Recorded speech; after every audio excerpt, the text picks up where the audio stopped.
Hello, friends, and welcome to another edition of the Bleed Los Podcast.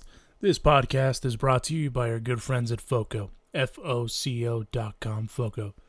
For being a loyal listener to this podcast, if you click on the link describing the podcast, it'll take you to Foco's website. Add whatever you want to the cart, and that's it. You'll get a discount for being a loyal listener to this here Bleed Los Podcast. So huge thanks to Foco. They have a fantastic selection of bobbleheads, Dodgers merchandise, shoes, Hawaiian shirts, sombreros. They got it all. So check it out. Foco.com. Huge thanks to them for the support. Terms and conditions do apply. Please see their website for further details. Again, Foco. And our good friends at Bleed Los.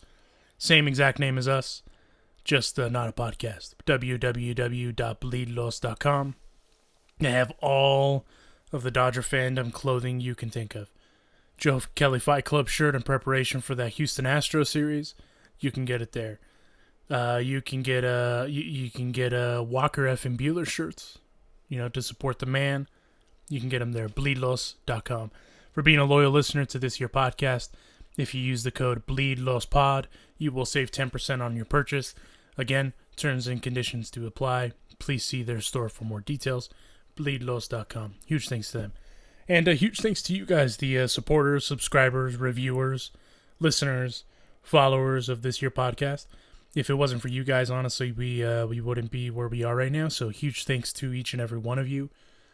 Please, if you haven't, subscribe, review, follow the Twitter account at BleedLosPod. And we're also on Instagram now. Same handle at BleedLosPod. So please give us a follow. Shoot us questions, shoot the breeze with us, and we'll gladly engage. But for now, here's another edition of the Bleed Los Podcast.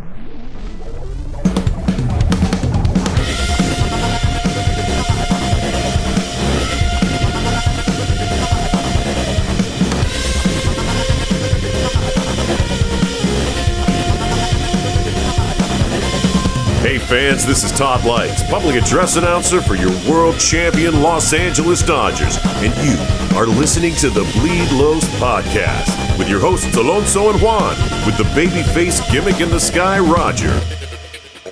Well, Juan, it looks like we had ourselves another interesting week.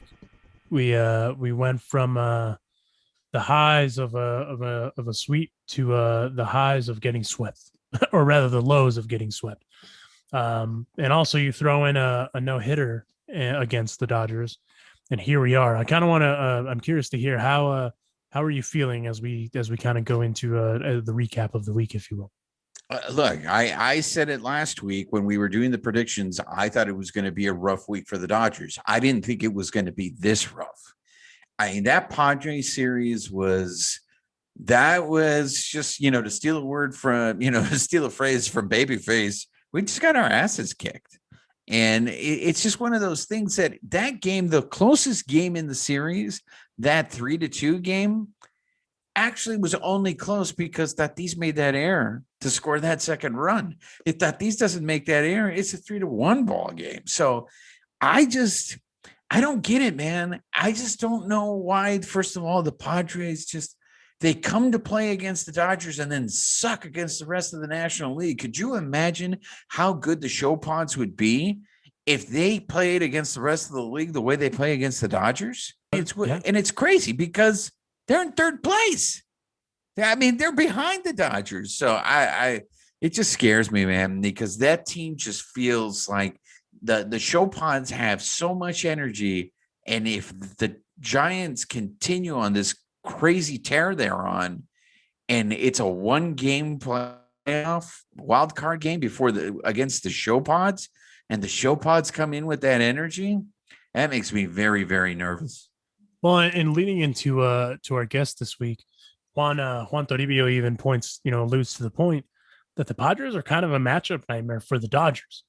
And obviously we talked about them a little bit before the season started in the sense of their intangibles. And we've talked about it even with Jorge Castillo, about how Tatis is, a legit shortstop. Defensively, the Padres are pretty good, yada, yada, yada. And they're showing it, right? But to your point, they're still third in the National League with the Fighting Giants up in San Francisco with 50 wins already as of the recording of this podcast, which is now Sunday. And but I mean, they're right there. I mean, the Dodgers and the Padres have almost identical records. That's what's nuts. But it's funny though, because the thing that we've talked about for the last couple of weeks is the inconsistencies. And the Padres kind of have some of those inconsistencies, as do the Dodgers, where they have these magnificent games and then bam, lay an egg. So it has been interesting to see. But all things considered, before we jump into that interview, I did want to hear from you, before we talk to Juan. Juan Ramirez, not Juan Toribio. What was your takeaway from that no hitter? That's just one of those things that it's just a head scratcher to me. And it probably is a perfect microcosm of the Dodgers season, because the Dodgers had 8 walks in that game. They had runners on base throughout that whole game, and they couldn't do anything. And that's the other thing that I just can't figure out about this team. You look at that lineup, and that lineup should be producing. Right now, it seems like the lineup is the weakest part of this team. They're the ones that aren't, pulling their end of the deal, so to speak, because starting pitching is keeping them in games. But I don't get it, man. I don't understand. Getting no hit like that from a guy who had an ERA, I think going into it, his ERA was over 5. Yeah. And then during the course of the game, it was in the 4s. But I mean, it just goes to show you, right? Any night, anything can happen. I mean, these guys are professional hitters. It's just, it happens. But if you're one of those people that believes in numbers, if you go back in 1981, when the Dodgers won the World Series, they got no hit. In 88, when they won the World Series, Tom Browning threw a perfect game against them. So if we're going to go by that standards, then maybe it's a good omen for the Dodgers and they'll end up winning the World Series. But it's just something I can't figure out. The same way the show pods have won 7 out of 10 against the Dodgers this year.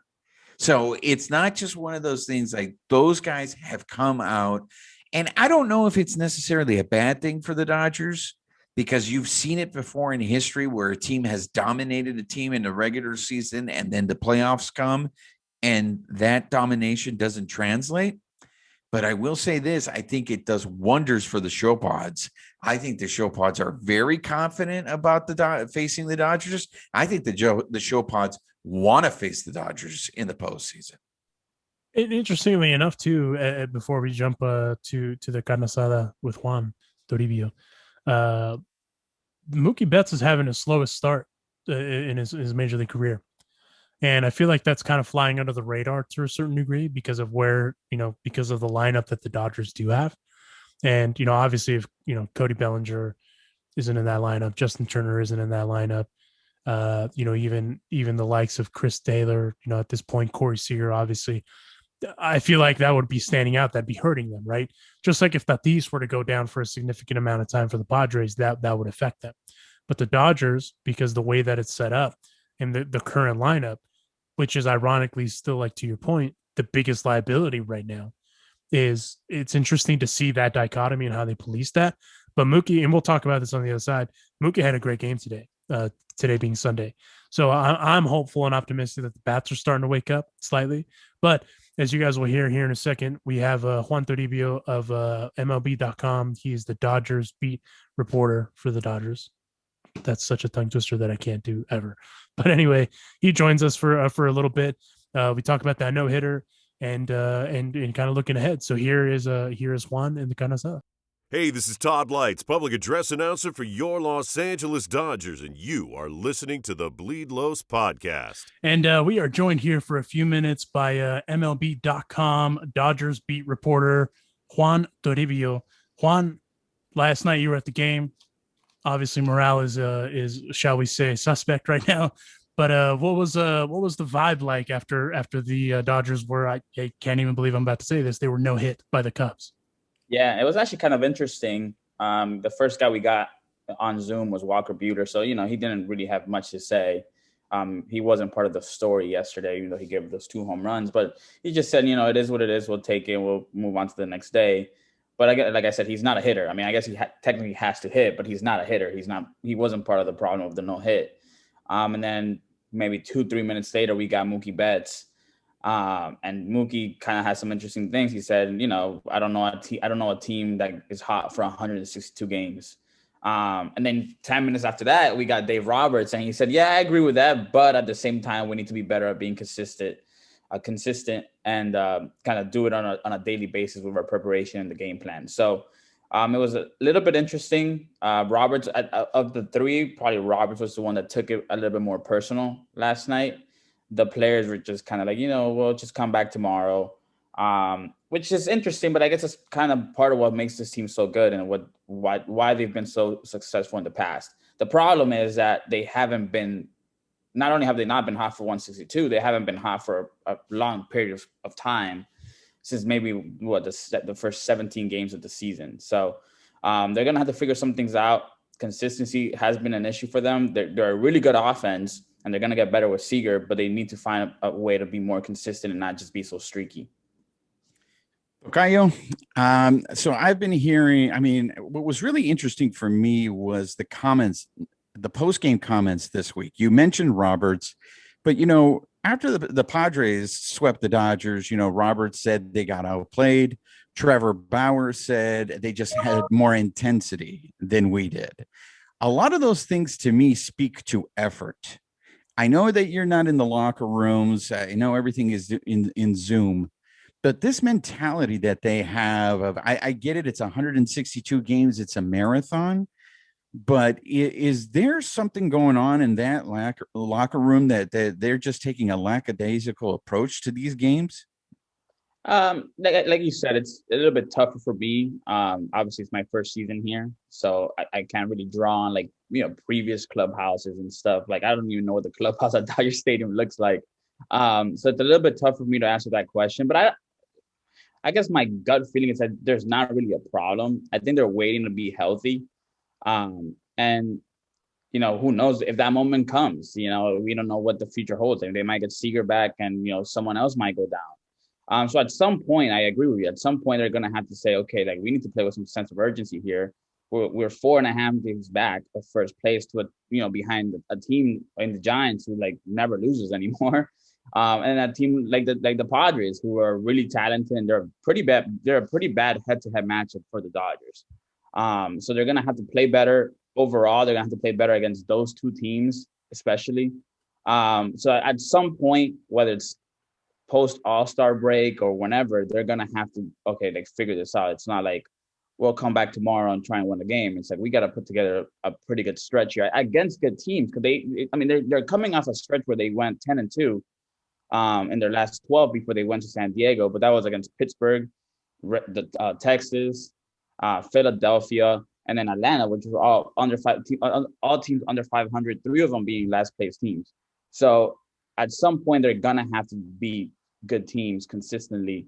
And then who knows if that comes, and if they believe it will, they're just gonna have to start showing it now.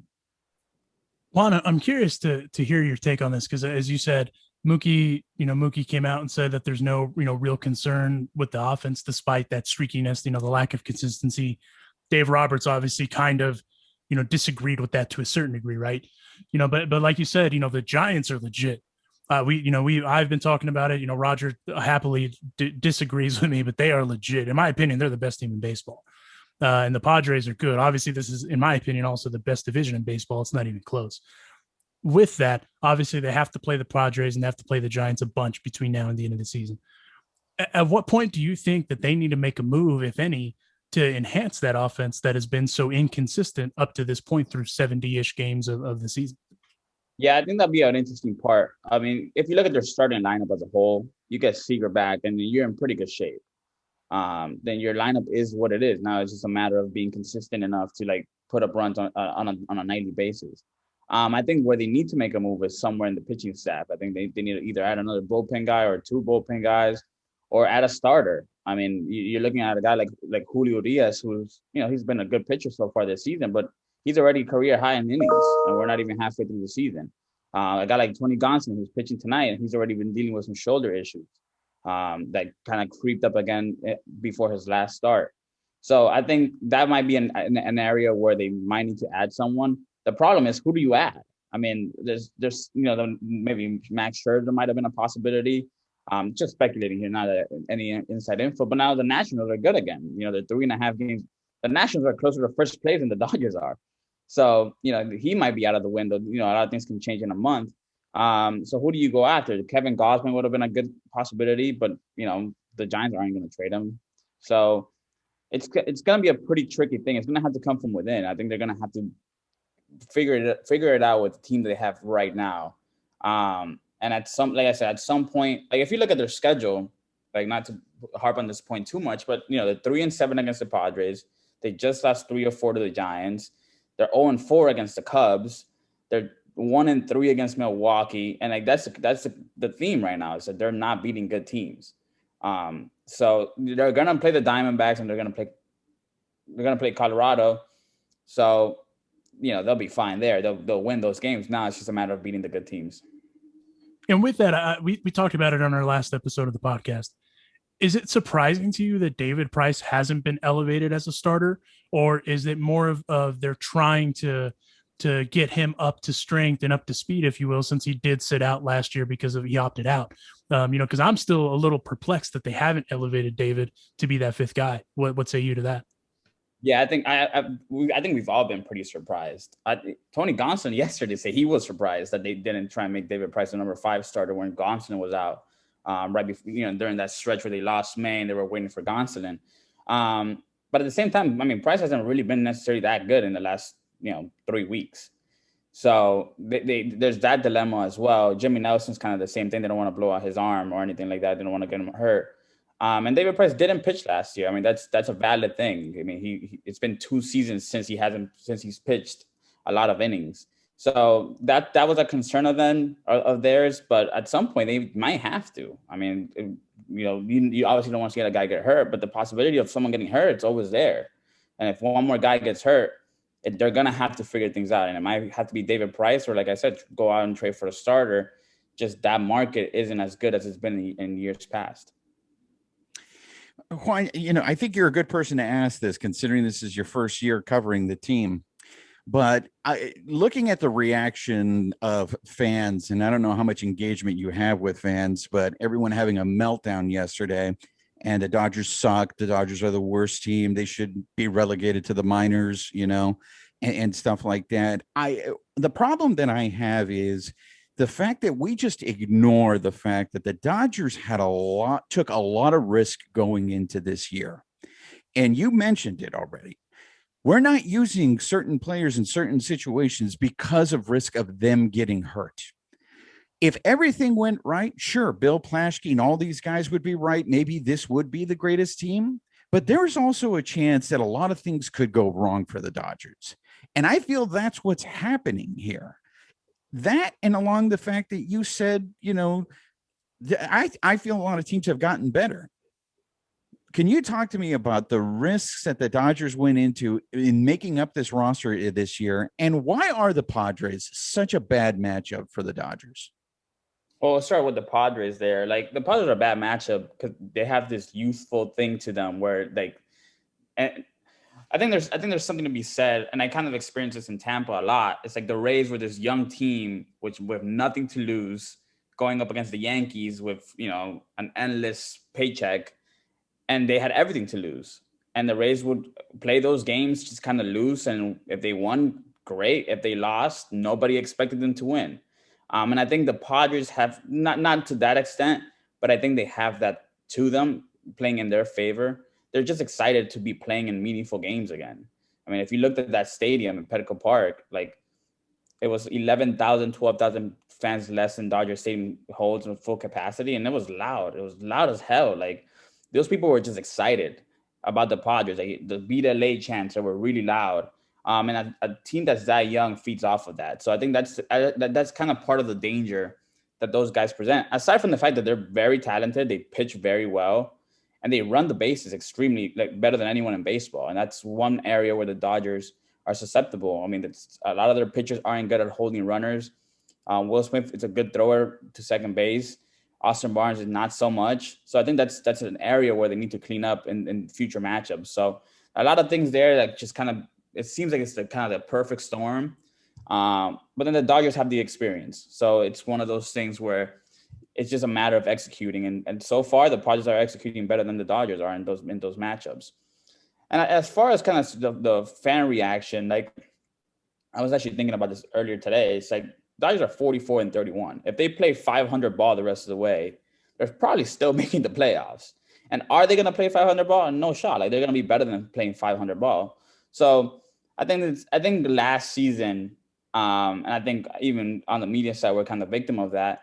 The 60-game season and just the urgency that season presented kind of made you forget about a 162 and just the ups and downs that go into that season. I remember in 2019, and again, I can only draw back on the Rays, but like 2019, they had a terrible stretch in June, and that team won 97 games. So it's one of those things where ups and downs happen in baseball. There is some risk for concern because the pitching staff especially pitched more innings than anybody in baseball last year. So that's always a concern. But at some point, like I said, you're just going to have to let those guys go and try and win some games. And by the way, to not just say all doom and gloom, that was the first decision that Walker Buehler had lost in his 31 starts, including the postseason last night with that no-hitter loss. So it's we try not to harp on the gloom and doom, but at the same time, it's interesting because the Dodgers have been so good for so long that this is a stretch that I don't think we've seen really since 2017. Where they're so inconsistent and they're kind of hard to say, hey, maybe they are going to win, split this series. And I can't remember in that period where there's been a point where you said, hey, the Dodgers, if they split this series, then they're doing good. If they go out and take 1 of 4, 1 of 3, whatever. But that's kind of the point that we've reached, because to your point, the Padres are a really, really bad matchup for the Dodgers. And I think people undertook that, right? But I think I'm curious to hear your take on this because there's been a lot of talk today on the Twitter about how the Dodgers aren't loose. The Dodgers have lost Kike, they lost Jock, they lost those guys. The irony of bringing that up because Jock got his ring last night. But they don't have that guy, that guy that's kind of keeping everyone loose. What have you seen kind of being around the beat? And I understand, with everything, you're not really in the clubhouse, they go about it a little differently these days, but what say you to that, to that vibe, if you will, in the dugout and in the clubhouse? Yeah, I think there's kind of two things to that, right? It's like back to kind of the record and the standing of things. Like the Dodgers and the Padres had the same record, right? But I think the expectations were completely different. For the Dodgers, it was like, this team's going to win 110 games. Like, this is how good that team is. And if you look at the vibe here in LA, it's like, okay, like this team sucks. This team isn't that good. And then you look at the vibe in San Diego, and it's like, this is the best team ever. It's the same record. So I think the part of that is the expectation. And when you add a guy like Trevor Bauer, reigning Cy Young award winner to a team that already won the World Series, that's what kind of comes with that. And now, could that be tied into them maybe not necessarily being as loose? Maybe. I mean, maybe they feel like they should be, 55 and whatever, and they might be thinking, okay, like are we not this good? But they've also just not been healthy the entire season. I mean, Bellinger is a big part of that clubhouse, and he was gone for 2 months. Corey Seager's a big part of that clubhouse, and he's been gone for 2 months. And kind of the list goes on. So I think part of it is the fact that they haven't been together for a long time. I think Camelback Ranch has fielded better teams than like some of the major league teams this season, like just all the guys that go over there for rehab assignments. So I think there's part of that. And it's tough to say, man. Like, I think when they brought in Albert Pujols, that was like a nice shot in the arm for them. I think they were in the middle of that awful stretch, and adding him, seeing a new face. I think Kershaw kind of said it best. Like, in this COVID era, like, you get excited when you just see a different face, because you're around this team for so long. And now the restrictions are a little bit loosened, but like back then it was like you go to the hotel, you stay in the hotel, you hang out with your team and go to the ballpark with your team, and this is who you spend all day with. So when you add a new player, and maybe that'd be the case again during the trade deadline if they add a couple pieces, but I think there's a lot of things there that it's a weird season, and we're only 70-something games into it too. So it's a full season. If they duplicate, like I said, if they duplicate the same record for the next 80-something games, they're in pretty good shape. So I think the expectation part of it is a big deal, and the team, maybe they're getting a little bit tight, but that can easily change. If they win 6-7 games in a row, nobody will remember this no-hitter. I thank you for bringing up that point. You're right. The Padres have the same record as the Dodgers, and you look at that Padres dugout, and they're throwing a concert every 5 minutes, right? So if they're having such a great time and the Padres are so loose, they have the same record as the Dodgers. So I just don't accept that whole, loose will help you play, because the Dodgers have a bunch of rat asses on their team too. It's not like Kershaw is the most easygoing guy, and they win games. My issue is this: the Padres have had a losing streak. The Dodgers have had a losing streak. You talked about it. The Giants have not experienced that losing streak. Do you think the Giants can keep this up? And how do you think they do react to that funk that eventually every team goes through in a 162 game season? Yeah, and I think the Giants are a really interesting team, because I do think they can keep part of it up. I don't know if they're necessarily, a team that's going to be 30, 35 games over 500. But they pitch extremely well. So I think by them having those 5 guys in the rotation, they're going to be in it. They have a good bullpen. So they're going to be in it. They're going to be consistent. They're going to be bad teams because they can pitch that well. And I think the interesting part with the Giants is, like, if you look at their roster, like, sure, they have a couple of young guys, but then you have like Buster Posey, who's done this a million times, Brandon Crawford, who's been around, Evan Longoria, who's been around, Brandon Belt, who's been around. So they have a lot of those guys from those years where they were a pretty good team, that maybe they can kind of weather that storm. They can kind of help some of those younger guys. We won't know until that actually happens. And it will happen at some point. Every team goes through that. If not, they'll be the best team of all time, like, if they don't go through it. So it'll be interesting to see how they react to that. And they're going to add guys in the deadline too. I mean, that's just kind of the nature of it. They're going to try and maximize that opportunity to try and beat the Dodgers and the Padres. And like I said, the Padres thing is interesting. A lot of those guys are loose, and looseness can only win you so many games. At the end of the day, it comes down to talent, and everyone's loose when they're winning. I mean, like, if you're on a 6-game losing streak, you're not going to be loose. I don't care if you're the Dodgers. I don't care if you're the Pirates. I don't care if, it doesn't matter. If you're not winning games, you're not going to be loose. That's just the reality of things. Like, I'll go play slow pitch softball right now, and if we're losing, like, I'm not going to be like waving a towel after a run, But if we're on a big winning streak, everyone's loose. Like, it's just the human nature of going to the ballpark and expecting to win. And I think at some point the Dodgers are going to have a pretty good stretch. They just have to beat the good teams. Like, I think that's ultimately what this comes down to. Like, they're going to beat the Diamondbacks. They're going to beat the Rockies. They're going to beat, the Marlins whenever they play them. Like, they're going to beat those teams. And it's a matter of, can they beat Washington? Can they beat Milwaukee? Can they beat Chicago? Can they beat the Giants? Can they beat the Padres? There's a lot of good teams in the National League. This might be one of the strongest National Leagues, at least at the top, that we've seen in a pretty decent while. So that's going to be the interesting part. And if they win those games, I promise you that they'll be loose. So you mean to tell me, on your softball team, when you guys are losing, you got a 6-game losing streak, you guys don't go around nut checking each other? I don't even want to talk to them at that point. Why am I spending my Sundays here? A man of honesty. We have Juan Toribio here for a few more minutes. Juan, I wanted to ask you, what can you tell us about the potential returns of Corey Seager and Corey Knebel? Yeah, so Corey Seager, he was supposed to go on a rehab assignment either today or tomorrow. That's not happening anymore. Robert says it's not a setback, though he's not playing today. So we'll kind of see what that really means. He thinks he can still come back early July-ish, sometime before the All-Star break. He said it might be even possible that he doesn't need that long of a rehab assignment. They just want to make sure that hand is healed. They don't want to bring him back just to bring him back, and then he takes a bad swing, he gets jammed or something, and that hand gets hurt again. So they're taking the long-term approach when it comes to him, as they should. They can't afford to lose him anymore. Once he comes back, he needs to be healthy for the rest of the season. And then with Corey Knebel, he's been playing catch, and the expectation is that he's going to be back mid to late August. And that's going to be a big addition for this bullpen, which has kind of struggled, aside from, Kenley, Blake, and then Victor sometimes. Victor's been walking a lot of guys. So he's going to have to clean that up for the Dodgers to kind of have 4 of those guys in the bullpen to kind of stabilize the back end. So if they get those two guys back, not to use the cliche trade deadline additions, but that's kind of what they are. I mean, especially Knebel. Seager, it's a guy who they've expected, but Knebel was a guy who they saw signs of. They took a chance on him in the offseason. They saw how good he was pitching this season. So getting him back, that'd be a big boost for the bullpen for sure. And one last one for me, is Chris Taylor an all-star?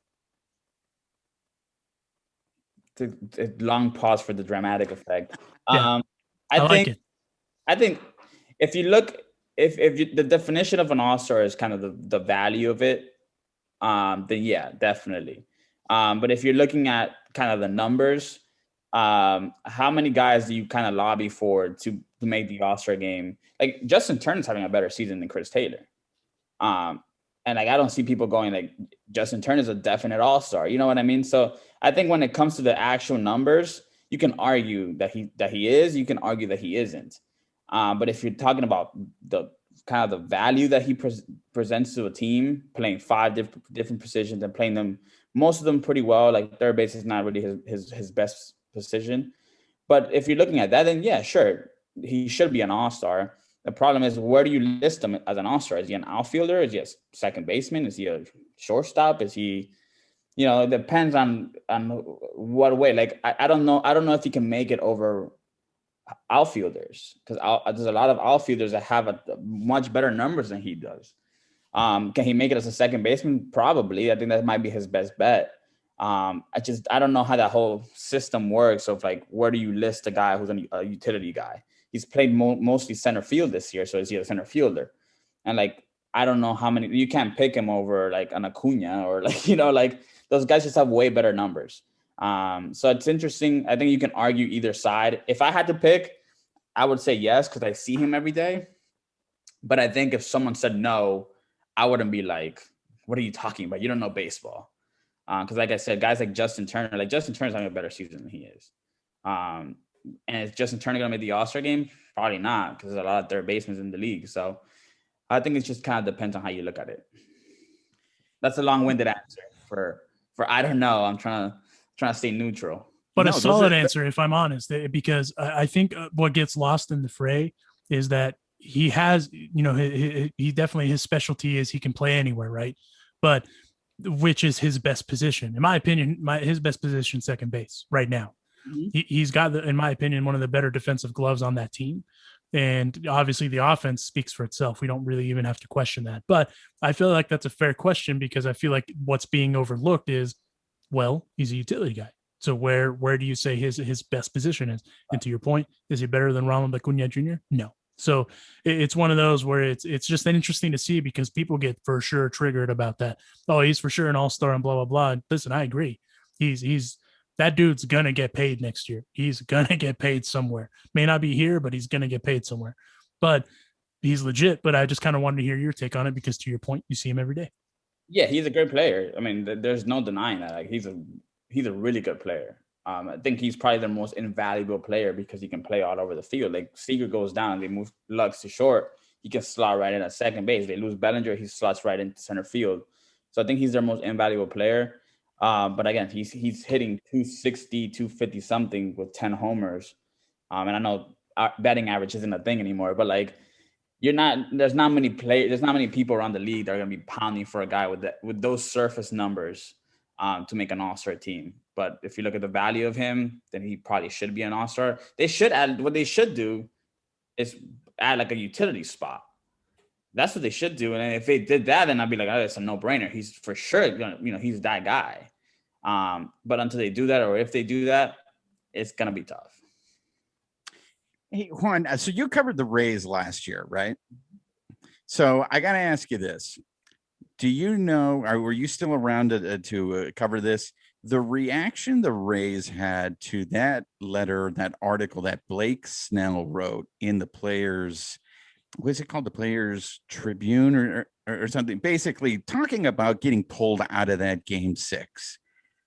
How did the players react to Blake Snell? I mean, he was telling the truth, but at the same time, isn't it frowned upon to crap on your teammates like that? I think so. When he wrote that, he was already with the Padres, so he was talking about his, I guess at that time, his former teammates. Um, and I think that was an interesting situation too, because if you look back at it, I mean, that's going to be one of the most talked about decisions in probably World Series history. You know, it's not like he pulled them out like in some random game in September. Um, and I think the whole situation of it was an elimination game. The other team said post game how they were so happy that they pulled them because they knew that they weren't going to hit them that night. That combination, I think I was there at that stadium, and Dodger fans celebrated that decision when they saw Cash walking out. It sounded like Dodger Stadium like 2 nights ago. Like people were going crazy. So I think it's a combination of that. And I don't think Blake said anything that crossed the line there. Mm-hmm. He just said I was the best option. And I think if you ask every starting pitcher in the league, especially one that was that was throwing so well that night, they will tell you the same things. Like, don't take me out. I'm going to do this. And if you look at the body of work for that night, I think Mookie and Roberts and those guys said it best. Like, they weren't going to hit him. Like, I saw Blake Snell in 2018 when he won the Cy Young. And he's had some up and down since then. And that was the best I've ever seen him. Like, it wasn't even close, like even including in 2018. Like, he was locked in. He had 4 pitches that were all working. So I think a combination of that makes it kind of okay. Just depends who you ask. I don't think people in Tampa took it personally because I think everyone agrees like he probably shouldn't have been pulled of that game. All right, last one from me. This is how we determine whether you're going to get a future invite to the carne asada. We're a bunch of taqueros here on the show. And being that you're new to LA, we got to know, what is your favorite taco? Like, what is a go-to taco that you got to have? Carne asada, al pastor, you name it. And if it's not a taco, what is your favorite go-to food? So I actually do like Mexican food a lot. In San Diego, there's actually a spot in San Diego that I like a lot. It's got a little bit bougie taco. But they have like a filet mignon taco there, and that's like legit. The place is called Puesto. If you check it out, guys, San Diego. I think there's one in Irvine too, actually. If you want to go to Orange County, I'm plugging them in already. But I think if I had to pick, probably like carne asada. You can't go wrong with carne asada. I like shrimp a lot, so a little shrimp taco. I'm in on those. Al pastor. What's al pastor? So like it's a pork. It's a marinated pork. Oh, I'm not in on that, to be honest. So what? Are there no places in LA that you like to go get tacos? You're out here pimping the Padres. I mean, the fans. How are you ingratiating yourself to our listeners? They're gonna go, this guy covers the Dodgers. I like no, you know which place I like? Guisados. Okay, right by the stadium. I actually went to the one in Pasadena. Uh-huh. That's a good spot. Guisados is a really good spot. What other Mexican place have I been to? I went to this Mexican place in North Hollywood, not for tacos. I had an enchilada. It was called Salsa and Beer. I don't know if you guys have heard of that one. That was really good. So, no, LA food, way better. So let me ask you, because we had one of your colleagues, Jorge Castillo, on the show, and he's an East Coast guy. Yeah. So did you experience the same culture shock? Because he told me, he's like, I've never been around Mexicans before in my life. Yeah, did you experience the same thing coming over here? Yeah, so Jorge and I talk about this all the time. Like, he's from Puerto Rico. His family's from Puerto Rico. My family's from the Dominican Republic. So we're, pretty similar upbringings in terms of the culture. And like, I like Mexican food. That's about as close to like Mexican I've ever gotten in my entire life. Like, back home, it's just like Dominicans, Puerto Ricans, a lot of Cubans in Miami, Venezuelans, Colombians. And then I come here and it's like, it's only Mexicans. I'm like, oh shit. It's crazy, So definitely there was definitely a culture shock. I think I knew as little as Mexicans as they knew about me. Like, I went to go get a haircut. My barber's like, "Where are you from?" And I'm like, "Yeah, I'm Dominican. My family's from the Dominican Republic." And he was like, "Okay, cool." And then we started talking about baseball, and I was like, "Yeah, I didn't have a choice but to like baseball because my family's Dominican." And he was like, "Oh, they played baseball over there in the Dominican Republic?" I was like, "Oh my goodness! Like, that's the only thing we do." Do they still use that term? You don't walk off the island, you hit your way off the island. Is that still popular? Yeah, no doubt. No one's signing you to a big bonus for having an OBP. All right. So we're all about the culture here. So you tell me, what is a Dominican dish that I need to have? You gotta have some. You gotta definitely have some mango, which is like it's like a mashed potato, I guess you could say, of like plantains. You gotta have some mango, some mofongo, which is like I don't even know how to describe it. It has like chicharrones and stuff. So is it the same like the Puerto Rican style mofongo? Because Jorge was pushing that too. Same style. They actually make it better than we do. If I have to be honest, the Puerto Ricans make it better than we copied it a little bit, but they make it better. And then you just gotta go with the traditional like arroz, habichuela, y carne. Habichuelas, the red beans. I don't know what you guys call them. Frijoles, I guess. Frijoles, yeah. Yeah. Wow, you guys are really sensitive on frijoles. They are. Jorge got super triggered when we called them frijoles. Yeah, when we called them frijoles. Yeah, they're not frijoles. They was like, oh, okay, I'm sorry. Damn. Yeah, habichuela for us. So like, you have some of that. And then if you want to go with like some like fried salami with some tostones, that's a pretty legit meal right there. Now I'm getting I feel like I don't know about you guys, but I think that Tocayo here is getting an official invite to the carne asada permanently. What do you guys think? I just can't make them al pastor tacos. Yeah, I'm not a big pork guy. Like I don't even like hot dogs. Like they have like the hot dog. Oh yeah. Like it's not for me. Well, nothing against Dodger dog though. I mean, if you guys like the Dodger dog, that's fine with me. I like how he shrugged that off. Whatever. I'm not gonna judge you. Yeah. Go eat some Dodger dogs. They're just not for me. No, hey, but you know what? I mean, again, we had Jorge on, as Juan said, and my man got triggered when we called him frijoles. He's just like, whoa. It's just like, man, it's like it was a culture shock though. To like his point, it was a big one. We talked before I came here. He was just kind of telling me like you ain't gonna find no mango here. Like that, you can forget about that. Like you're gonna find a lot of good tacos, but that you're not gonna find like your type of food. So whenever I go back home, like my mom knows the drill. Like she knows that's what she's gonna cook, and it's gonna be great. Well, we'll have to have you back on the carne asada. Juan, where can they find you on the socials? Yeah, so if you get me on Twitter, Juan JUANC. Toribio, T as in Tom, ORIB as in boy, IO. I'm there on Twitter. I tried to not tweet too much. I tweet enough, not too much. And then if on Instagram to plug my IG, it's J Toribio MOB. And then there I don't really post that much. So if you guys don't want to follow me there, that's totally fine. Well, I'm gonna go follow him, just so that way we can talk about it. Pastor tacos. Twitter, definitely Twitter though. If you got to pick one of the two social medias, definitely pick Twitter. Well, give him a follow. MLB.com, Dodgers beat reporter Juan Toribio. Man, that's a tongue twister. Joining us on the podcast this week.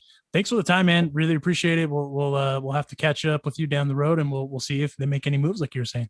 Yeah, no, definitely, guys. It was fun. I appreciate it. Yeah, I appreciate it. Thanks again, Juan. Hey, this is Todd Lights, public address announcer for your Los Angeles Dodgers, and you are listening to the Bleed Los podcast. And there you have it. Juan Toribio of MLB.com, Dodgers beat reporter, joining us here in the carne asada. Interestingly enough, obviously we recorded that. It was after the no-hitter. Emotions were high. Everyone was pretty bummed out. Now we fast forward, and the Dodgers took 3 of 4 from the Cubbies. Definitely, I do feel like that no-hitter may have lit a little bit of a fire under their asses, if you will, because the offense has been, for the most part, they've got it together, 6-2, 3-2, 7-1 today. But the big kicker in all of it was the return of Cody Bellinger. And Cody had himself a weekend. What was kind of your big takeaway from the series this weekend, Juan? I got to tell you. So Friday I was feeling okay because of the fact that they Pollock hit that home run and then Muncy hit that home run, and I'm thinking, okay, here we go. And they beat the Cubs for the first time the whole year. So it made me feel like, okay, well, maybe we can beat teams that are good. Then I was at the game on Saturday, and I just want to bring this up. We have officially proven I am not a jinx, because I have now attended 3 Dodger games at Dodger Stadium this year, and they're 2-1. So I am not a jinx. I just want to clarify that. I know a couple of episodes ago, we were trying to determine who was the bigger jinx, if it was Babyface or myself. I think I have made a very good argument that I am not a jinx. Debunked. But that I would agree with that. Debunked. That Saturday game made me nervous again, because even though that game started off great, they scored 2 runs in that first inning. Julio pitched great in that first inning. I was just thinking, okay, here they are again. This is something that we've talked about.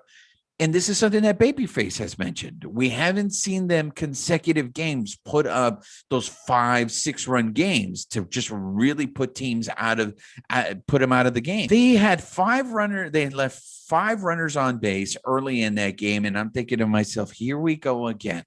Just the previous game, they scored 6 runs, and now we're struggling again. And it wasn't like they were facing the top of the line Cubs pitchers. It wasn't like they were facing Hendricks. So I'm sitting there, this guy had an ERA, and I'm like, what? Here we go again. We're struggling to score runs. And then Bellinger hits that walk-off home run. Who, by the way, I'm sitting there. I was behind the home plate when I'm watching that game.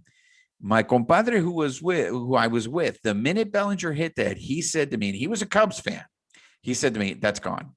I, on the other hand, waited until that ball went over the fence, because I was convinced that Cubs center fielder was going to rob Bellinger, because this is how the Dodgers have been going this year.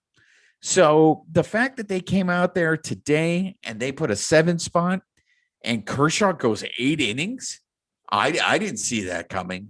I did not expect Kershaw to pitch the way Kershaw pitched today. I wish that we could see that consistently from Kershaw, but I don't think it's realistic. I just think right now they have to keep on that momentum, and they have to beat the Giants, because it seems like the Giants are just that losing streak that the Dodgers experienced earlier in the year, that the Padres experienced, the Giants haven't. And I would love to see the Giants experience that. And I think the Dodgers need to be the ones that do that. I think the only way they're going to get a chance to win this division is they have to beat the Giants head to head, and they got to find a way to start beating the Shield Pods head to head. Well, and Zach McKinstry had himself a great day today. Grand slam, got it going, did the thing. Cody Bellinger obviously, smashed as well. But Kershaw, to your point, 13 Ks. To quote the great Michael Cole of WWE television, vintage Clayton Kershaw. And I listen, if he can keep that up, I won't be mad. Going into the break, if they can get something going into the break, I don't think anyone would complain by any stretch, because they're still right there, right? And Juan, this week you were given a pretty rad opportunity to go over to Golden Road Brewery and partake in some tasting, but not of beer. So tell us, what did you do this week? That's right. The Bleed Lows podcast got invited to a special launch event for Papa Cantella's Dodger Dogs. They are actually now selling the Dodger Dog. The same Dodger Dog that is being sold at Dodger Stadium is now being sold in stores. So we got invited to a launch event, and I also was given the opportunity to take one of our listeners to this event. So we attended it at the Golden Road Brewery, and I was able to partake in some alcoholic beverages and beer, but we also got to taste the new Dodger Dog. For those of you who haven't had it at the stadium yet, there is a new Dodger Dog. Farmer John is no longer the supplier of the Dodger Dog at the stadium. And that's something that I was able to discuss with the president of the company, Tony Cantella. So I asked him about the fact that Farmer John is no longer around. I asked him about the audience reaction, the fans' reaction to this new Dodger Dog, along with some other things. So I hope you enjoy the interview, and I can't stress enough, please continue to listen to the podcast, because if we continue to have these opportunities where we can take some of our listeners with us to these events, that's how we want to reward you for listening to our show, for subscribing to the show, and for writing reviews to the show. Yeah, so please subscribe if you haven't. Give us a follow on the Twitter machine. But on that note, here is Juan's interview with the Papa Cantella's folks. Hey, this is Todd Lights, public address announcer for your Los Angeles Dodgers, and you are listening to the Bleed Los podcast. Okay, first question, Tony, is how did this whole deal with the Dodgers come about?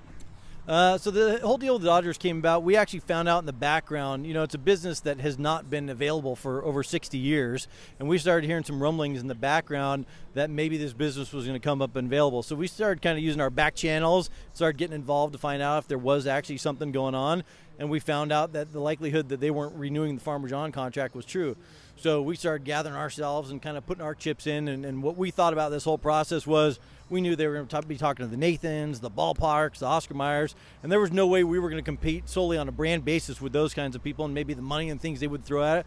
So we knew right away we had one goal only, and that was to recreate or emulate the Dodger dog, because that's what the consumers have been eating in the stores and in the stadiums since 1958. So our team went to work, and we got a great group of people that have been working for us for a long time. We've been in business for 40 years. Let's go recreate the Dodger dog. And we knew that was the most important thing to us, and make sure we applied our consistency and our quality of our products to it. So we went to work, we started messing around, and we recreated that Dodger dog. And when we gave it to the Dodgers, they kind of came back to it, whoa, you actually kind of got that. And then I think it kind of made it a lot more easy for them to forget about the big brands, going, well, it's less of a change if we keep with the Dodger dog. And that was kind of our sole focus on it. So we were pretty excited about it.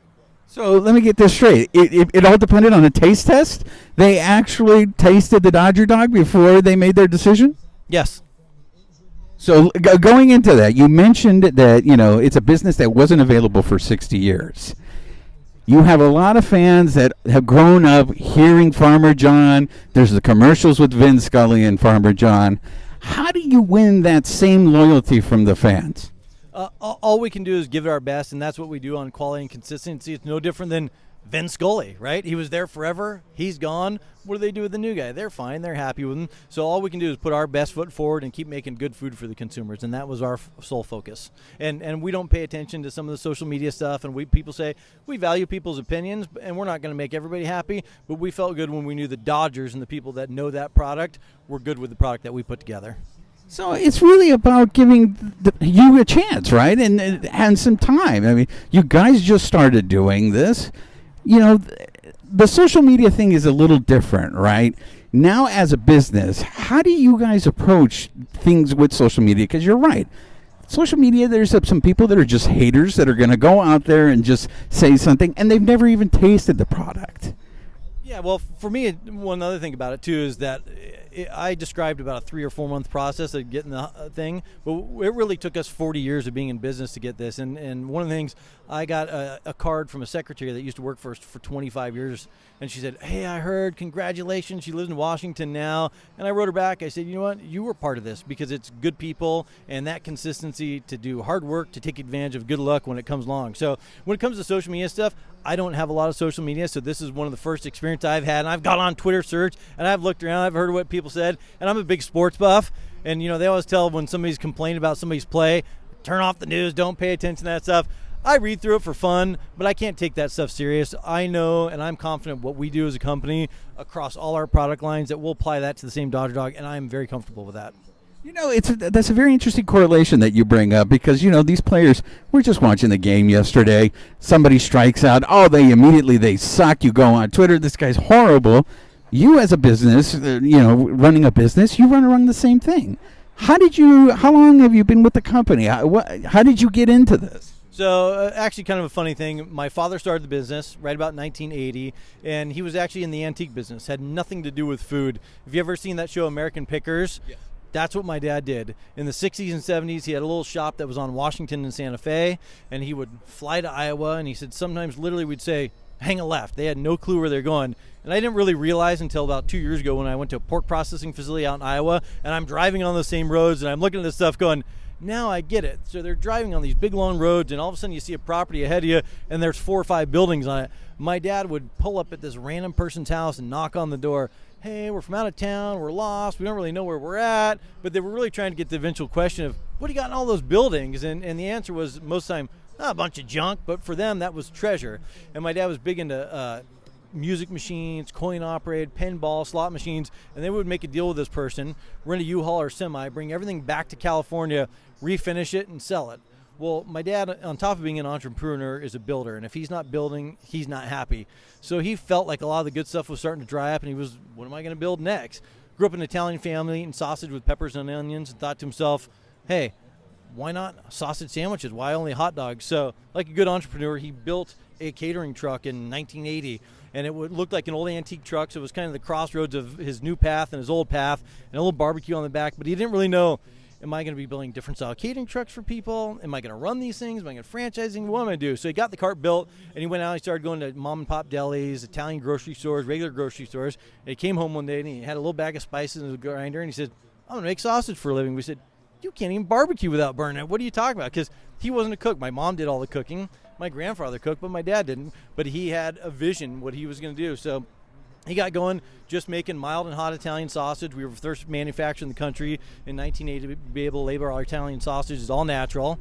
And one of the guys that used to go antique hunting with him was a store manager for Vaughn's just out here in Burbank. And he says, I'm not allowed to put your stuff in, but if you get your act together and you're official, I can help you get an appointment with the meat department, and you go down there and show your wares. And that's what happened. And my dad took the cart down there, and I think it was a couple things. My dad was a very normal person, and he had good, clean product. And they said, you know what, we'll give you 5 stores. So him and my mom would take that cart out to the Vaughn's stores, do product demonstrations with it, and by virtue of that, they increased the sales of the product they had. So I think Vaughn's had maybe about 150 stores at the time, and they kept giving them 5, and I think it took them about a year and a half to get all the business at one time. And then from there, it just kind of started growing. We started doing fresh sausage, and then we started doing bratwurst and breakfast sausage, and eventually we got an opportunity to jump into cooked sausage, which was good for us because fresh sausage only goes in a certain area based off shelf life. Well, when you start cooking and vacuum packing product, now you're getting 30, 40, 50, 60, 90 days shelf life, and we can start shipping around the country. Then it got to the point with some of the poultry sausages that everybody wanted to be in it, and that category got impacted. So in addition to those fresh and cooked sausages and hot dogs, we also make meal kits and entrees, everything from cauliflower mash to Brussels sprouts to steak chili and different things like that too. So that's kind of how I got into it. I've been there for 25 years now. I didn't grow up in it because at the same time my father started the business, we moved 130 miles away, and my dad would drive down here and spend the whole week down here. And I always say I think this really extended my career because I didn't get beat up over the head as a kid in the business growing up. And I got to the end of my college career, and I started thinking to myself, what am I going to do? You know, I took business, I took entrepreneurship. Well, why don't I at least start a job with my dad, get some experience, and kind of go from there? And at the time, my dad was kind of in transition. He had some other businesses, food brokerages, different things. And he goes, well, I'm kind of changing things around right now, but if you want to jump on and go for a ride, let's do it. I started as the secretary of the company, worked my way through the company. And one thing about it that kept me in is the food. I got a big family. My dad's got 6 sisters. We got tons of cousins, 27 cousins on one side, and we're always eating around food. And when it got into it, and we're doing these fun things, we're doing sausages and poultry sausage with chicken, turkey, sun-dried tomatoes, black olives, feta cheese. It was really easy to get kind of sucked into it too. And then being in LA, my dad always used to say about the traffic. He goes, oh, traffic? I love it. He goes, every set of taillights I see parked in front of me, I know there's an opportunity to go out and sell them some good product. That's great. So I'm sensing a correlation here. I mean, it's a family business. You know, prior to this new ownership group with the Dodgers, you had the O'Malleys, you know, running the Dodgers. So being that this is a company that your father started, do you have any other pressure that maybe you put on yourself to make sure that this is a success, that the company not only succeeds, but this partnership that you started with the Dodgers succeeds? I don't feel it from a pressure point of view. I've had a very good relationship with my dad, and we have two different ideals, which has made our working together. He's done his thing to get the company up and going. Like he always said, he goes, you probably weren't built to start the company, and I wasn't built to grow the company. And at the same time, he's very hands-off with me because I come to work and I do it. But that's just kind of how I was raised by him. It was how he raised me that I know I got to go to work and I got to do my thing. And for us, the customer is always number one. We talk to Dodgers about consistency and things like that. And that's what we're built off because we've never been the 800-pound gorilla. So our basis is all based off of that quality and the consistency of the food because we can't snub our nose to somebody like, you're just one of our customers. So for us to keep the quality and consistency of the Dodger dog is like the easiest thing that we can do. That's great. So, being that were you born in Los Angeles? Daniel Freeman Memorial Hospital in Inglewood, yes. Okay, so the big question is, have you been a Dodger fan your whole life? And what does it mean, aside from the business aspect, what does it mean to have the Dodgers as your partner if you are a lifelong Dodger fan? Sure. I am a lifelong Dodger fan ever since I got into sports, probably when I was in first grade. Obviously being down from this area, and then my aunt happened to live when I was a kid across the street from Steve Sachs in Manhattan Beach, so I got a chance to go over to Steve Sachs' house, meet him, get a signed glove, So yes, I've always been a Dodger fan. So it's a little bit surreal because, again, it's not business that we, even being in the business, that we even thought about, because it's just something that's been locked up for a long time. So to have that opportunity, and always in the back of our head when we were presenting the Dodger dog, we knew Nathan's and those other sharks were kind of lurking around, and it's just kind of like, yeah, all right, we're going to do our best. Are we really going to get it? And then when we got the call, we're like, damn, that was kind of nice. So it feels great. It feels great to, it's probably the most iconic sports food in all the sports, and baseball's got a unique opportunity because there's so many fans in the stadium. They have so many games. It's really hard for even a football team or somebody to match up with that. So to be part of the Dodger Dog is huge for us as a company.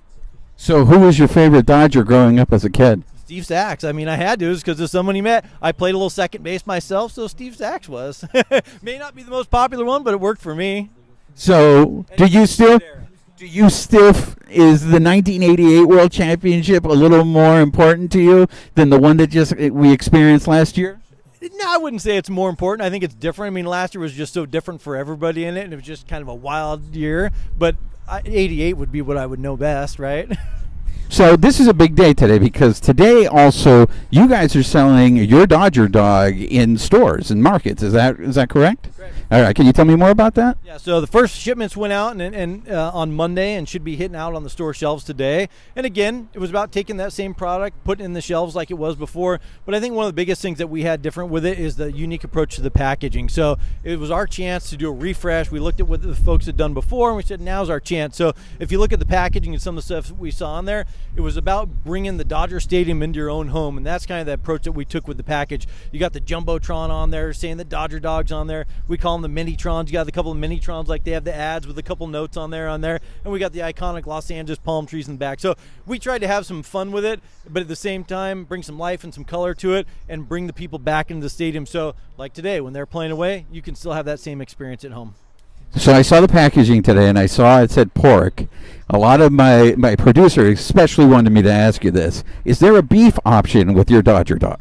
So the Dodger dog itself has always been all pork. And even when we talk about social media, there have been some people go, I liked it better when Farmer John had the all beef. It was never all beef. It was always all pork, right? And actually, one nice thing about that, it's probably in LA, probably the only all pork sausage that's going to be out in the retail, pork hot dog that's going to be out in retail. And the thing I actually like about the pork hot dog is beef is a lot more rich, where in the pork hot dog, you're able to taste that smoke a little bit more, but at the same time, you get the toppings that come across. And that's what I like about the pork hot dog itself. There are beef hot dogs that we make at the stadium as well, too. There's a natural casing Brooklyn-style beef hot dog that we're making as well. That's got the old-fashioned snap to the casing. And then we're also making the Super Dodger dog as well, too. And that's the big 4-to-1 all-beef hot dog. Those are not part of the same retail products. The only retail product that's out there is actually the all-pork Dodger dog. Perfect. Now, there's a few questions that we ask all our guests here on the show. So one of the things that we ask is, what do you feel about, as Todd Lights refers to them, the Houston Astrals? They're going to be coming to L.A. Have you moved past this now that the Dodgers have won the World Series, or do you still have resentment towards that team? I try not to pay attention to something like that. I let our team do their thing and move forward in life. Well, you are a much better man than I am. So I know that you are an Italian, and I know we're here talking about the hot dogs. But again, on the Bleed Lows podcast, we are taqueros. We love our tacos. So I know that you're Italian, but do you have a favorite taco? Is it carne asada, al pastor? And if you do, is there a place around here that you go to?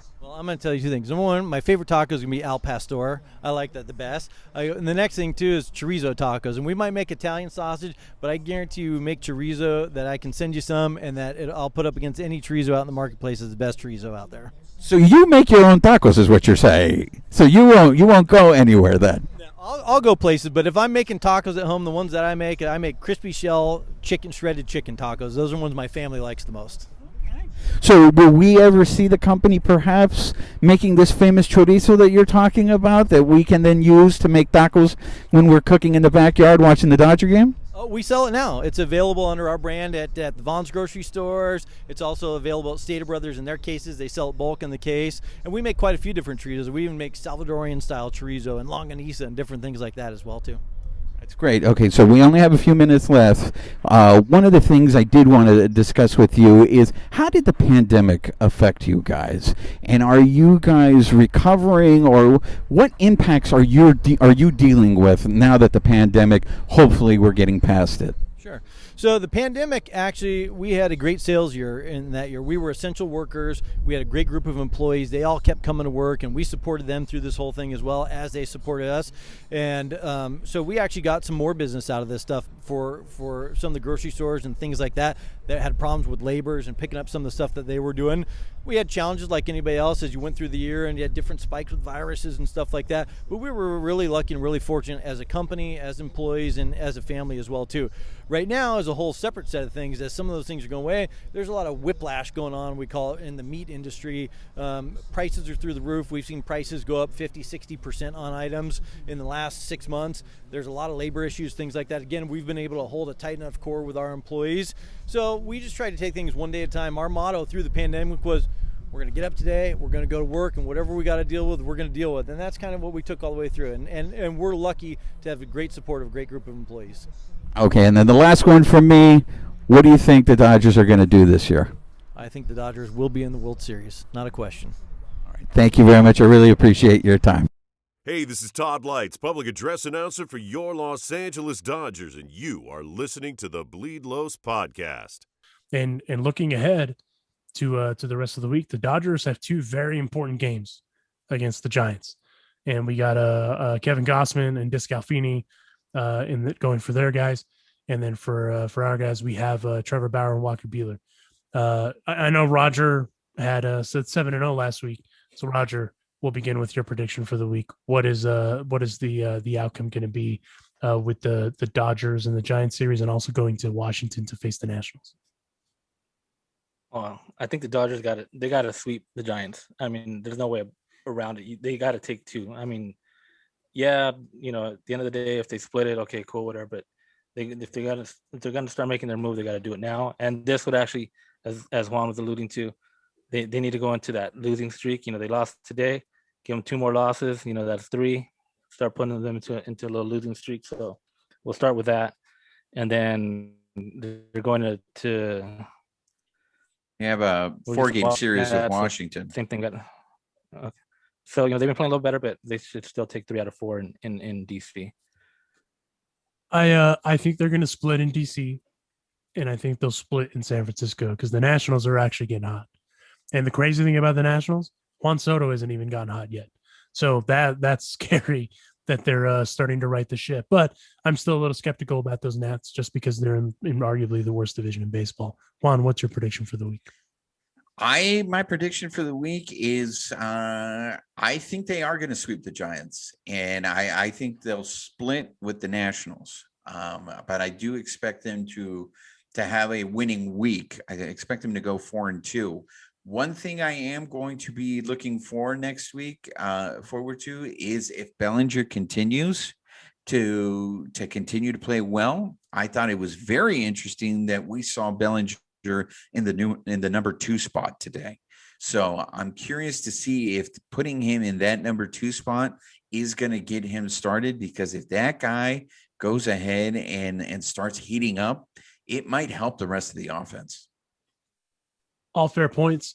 Well, on that end and that note, we will end it. But thank you guys again for checking us out. If you're not following us, please follow us on Twitter at Bleed Los Podcast. Dodgers Beat, that's the handle. And you can find our handles on the Bleed Los Podcast Twitter page. But until then, we will catch you guys next week. Stay safe, and we'll talk to you then.